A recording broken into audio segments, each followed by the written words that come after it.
Welcome to Storytime for Pets. This is episode 6, and I will be reading chapter 7 of 3 Men in a Boat by Jerome K Jerome. A special note for this episode, I'm not a big fan of censorship, and while there's a lot of archaic language in this book, most of it isn't going to be jarring to the modern ear. There is, however, in this particular chapter, a word that would be considered a slur to us now. It might not have been considered such a slur back then. I'm going to replace it with another word that would have been used in the era that we still wouldn't call somebody today, but it's not going to be nearly as upsetting to hear. I don't want to upset anybody, not even pets. Chapter 7. The river in its Sunday garb, dress on the river, a chance for the men, absence of taste in Harris, George's blazer, a day with the fashion plate young lady, Mrs. Thomas's tomb, the man who loves not graves and coffins and skulls, Harris mad, his views on George and Banks and lemonade. He performs tricks. It was while passing through Molesey Lock that Harris told me about his maze experience.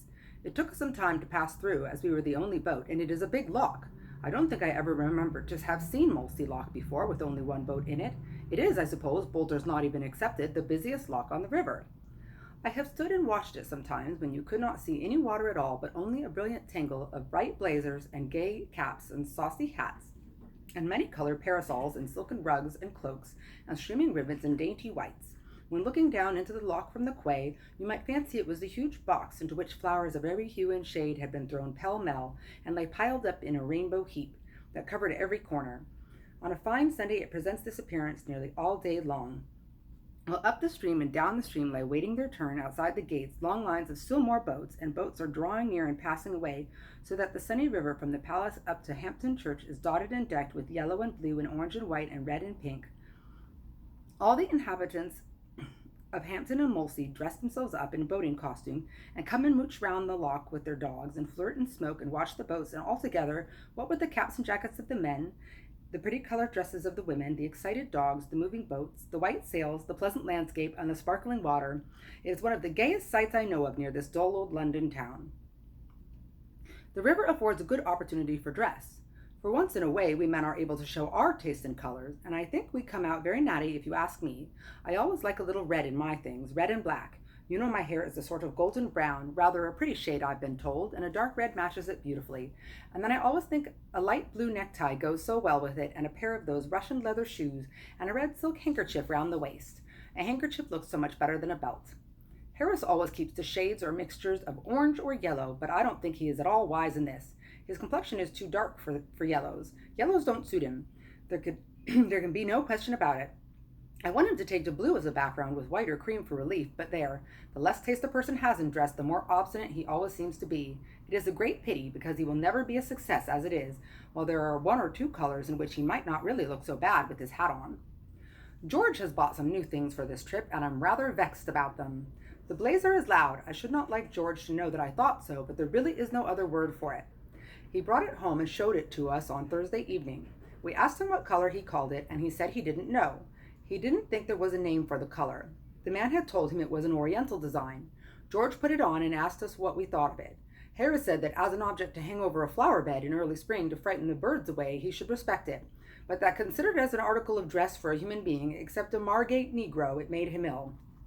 George got quite huffy, but as Harris said, if he didn't want his opinion, why did he ask for it? What troubles Harris and myself with regard to it is that we are afraid it will attract attention to the boat.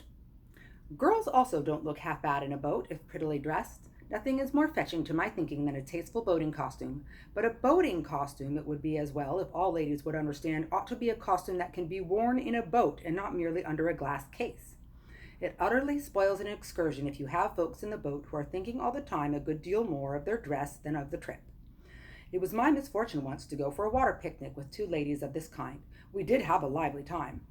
They were both beautifully got up, all lace and silky stuff and flowers, and ribbons and dainty shoes and light gloves, but they were dressed for a photographic studio, not for a river picnic. They were the boating costumes of a French fashion plate. It was ridiculous fooling about in them anywhere near real earth, air, and water. The first thing was that they thought the boat was not clean. We dusted all the seats for them and then assured them that it was, but they didn't believe us. One of them rubbed the cushion with the forefinger of her glove and showed the result to the other, and they both sighed and sat down with the air of early Christian martyrs trying to make themselves comfortable up against the stake. You were liable to occasionally splash a little water when sculling, and it appeared that a drop of water ruined those costumes. The mark never came out, and a stain was left on the dress forever. I was stroke. I did my best. I feathered some 2 feet high, and I paused at the end of each stroke to let the blades drip before returning them, and I picked out a smooth bit of water to drop them into again each time. Beau said after a while that he did not feel himself a sufficiently accomplished oarsman to pull with me, but that he would sit still if I would allow him, and study my stroke. He said it interested him. But notwithstanding all this, and try as I would, I could not help an occasional flicker of water from going over those dresses. The girls did not complain, but they huddled up close together and set their lips firm, and every time a drop touched them, they visibly shrank and shuddered. It was a noble sight to see them suffering thus in silence, but it unnerved me altogether. I am too sensitive. I got wild and fitful in my rowing and splashed more and more the harder I tried not to. I gave it up at last. I said I'd row bow. Beau thought the arrangement would be better too, and we changed places. The ladies gave an involuntary sigh of relief when they saw me go, and quite brightened up for a moment. Poor girls, they had better have put up with me. The man they had got now was a jolly light-hearted, thick-headed sort of chap with about as much sensitiveness in him as there might be in a Newfoundland puppy. You might look daggers at him for an hour, and he would not notice it, and it would not trouble him if he did. He set a good rollicking, dashing stroke that sent the spray splashing all over the boat like a fountain, and made the whole crowd sit up straight in no time. When he spread more than a pint of water over one of those dresses, he would give a pleasant little laugh and say, "I beg your pardon, I'm sure," and offer them his handkerchief to wipe it off with. "Oh, it's of no consequence," the poor girls would murmur in reply, and covertly draw rugs and coats over themselves and try and protect themselves with their lace parasols. At lunch they had a very bad time of it. People wanted them to sit on the grass, and the grass was dusty, and the tree trunks against which they were invited to lean did not appear to have been brushed for weeks, so they spread their handkerchiefs on the ground and sat on those bolt upright. Somebody, in walking about with a plate of beefsteak pie, tripped up over a root and sent the pie flying. None of it went over them, fortunately, but the accident suggested a fresh danger to them and agitated them, and whenever anybody moved about after that with anything in his hand that could fall and make a mess, they watched that person with growing anxiety until he sat down again. "Now then, you girls," said our friend Beau to them cheerily after it was all over, "come along, you've got to wash up." They didn't understand him at first. When they grasped the idea, they said they feared they did not know how to wash up. "Oh, I'll soon show you," he cried. "It's rare fun. You lie down on you lean over the bank, and sloosh the thing about in the water." The elder sister said that she was afraid that they hadn't got on dresses suited to the work. "Oh, they'll be all right," said he light-heartedly. "Tuck 'em up." And he made them do it too, and he told them that that sort of thing was half the fun of a picnic. They said it was very interesting. Now I come to think it over, was that young man as dense-headed as we thought, or was he? No, impossible. There was such a simple childlike expression about him. Harris wanted to get out at Hampton Church to go and see Mrs. Thomas's tomb. "Who is Mrs. Thomas?" I asked.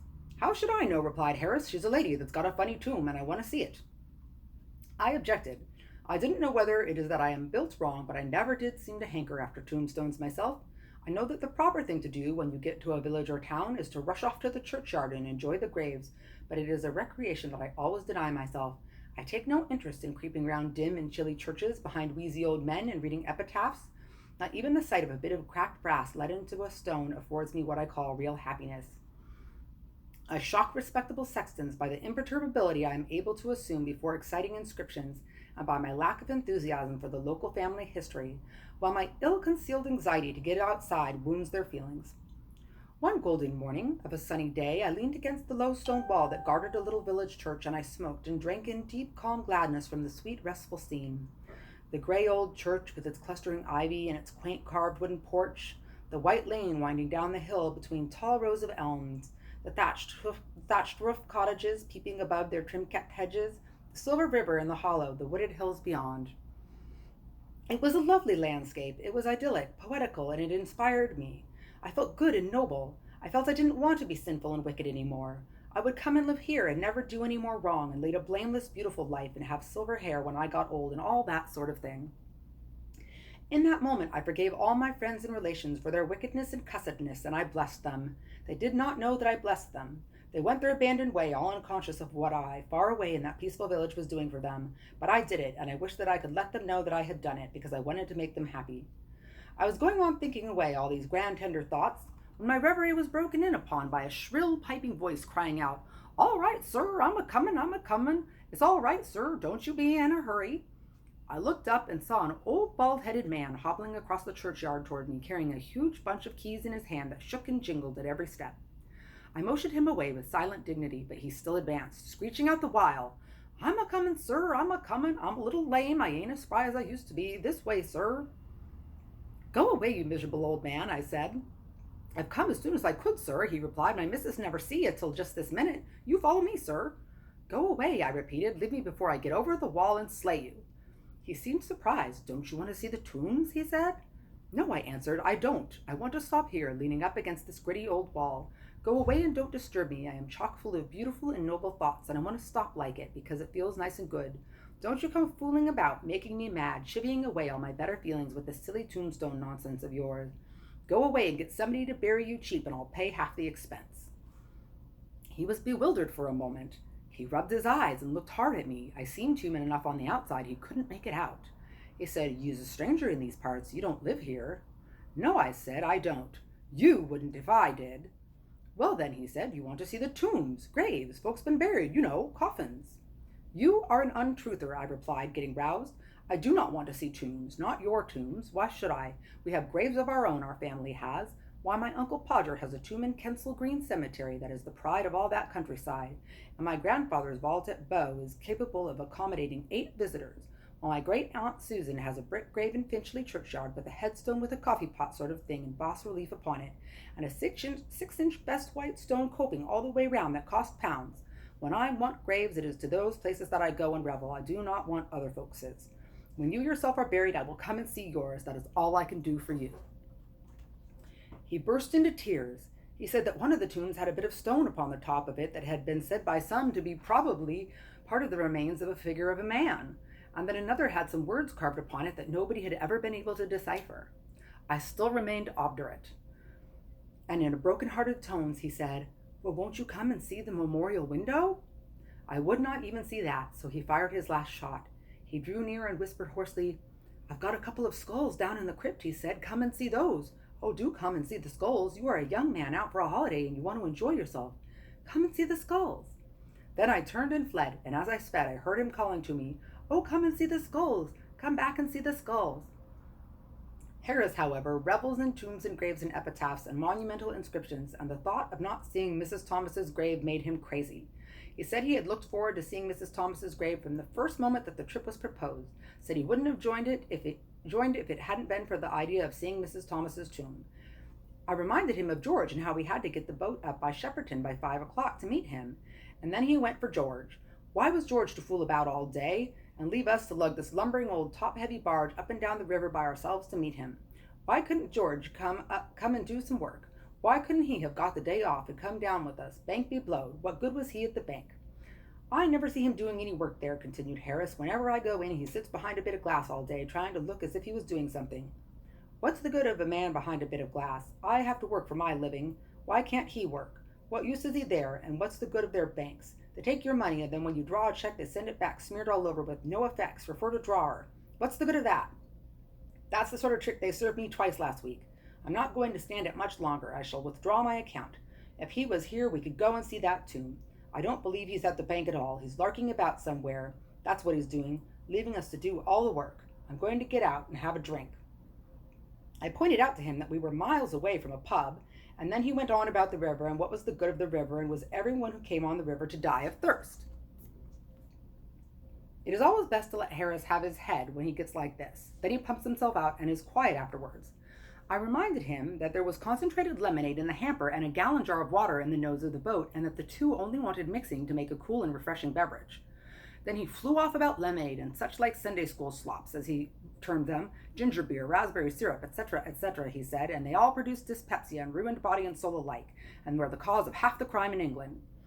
He said he must drink something, however, and climbed upon the seat, and leant over to get the bottle. It was right at the bottom of the hamper and seemed difficult to find, and he had to lean over farther and farther, and in trying to steer at the same time from a topsy-turvy point of view, he pulled the wrong line and sent the boat into the bank, and the shock upset him, and he dived down right into the hamper and stood there on his head, holding onto the sides of the boat like grim death, his legs sticking up into the air. He dared not move for fear of going over, and had to stay there till I could get hold of his legs and haul him back, and that made him madder than ever.